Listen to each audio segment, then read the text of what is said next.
to Pastor Rogers and my New Bethlehem church family. I am Deacon Stanley Bibbs Sr. I have the privilege of speaking on the fruit of the Spirit, meekness.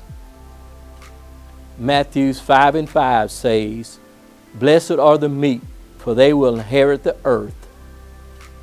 King James' definition of meekness says, mild of temper, soft, gentle, not easily provoked or irritated. Also, Webster defined meekness as enduring injury with patience and without resentment, deficient in spirit and courage, and not violent or strong. The key words here from Matthew 5:5 is blessed and inherent. People so often confuse meekness as being weakness, which bring the negative connotation as in being someone's doormat. I am sure someone has said, or it has been told, they take my kindness for weakness.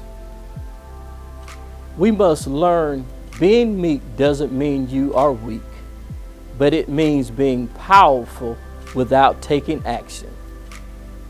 I learned a long time ago, meekness began when you learn to put our trust in God.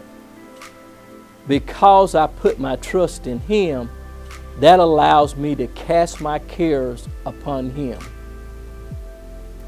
Things such as frustration, anxiety, plans, relationships, and jobs, to name a few. I don't know anyone but God and His Son Jesus who will take on such burdens. The result of trusting God and waiting patiently is that we don't give into fretful anger, but instead be like Moses, where we give place to wrath and hand our cause over to God and let Him vindicate us if He chooses. How the meek reacts depends upon what he or she discerns, God's will for them within the circumstance.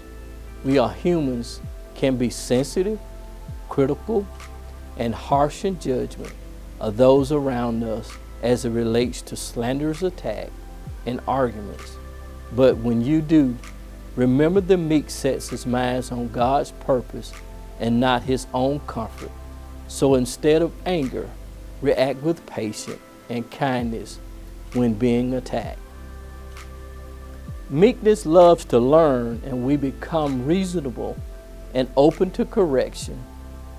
We should be slow to speak and quick to listen and count the blows of a friend as precious. That may be considered weak in man's eye, but in God's eye, I want to be meek where I'm able to inherit the earth. Meekness begins with God and ends with God. So whenever you see a person like that, we must give God the glory, and the aim of Jesus will take sight. Remember to trust His timing, His power, His grace to work things out in the best way for our good. God will guide you, teach you, reveal, and show you His ways. That's the fruit of the Spirit of meekness. I will leave you with this scripture. Matthew 11:29 says, "Learn of me, listen to my words, walk in the meekness of my spirit, and ye shall have peace in me." Thank you.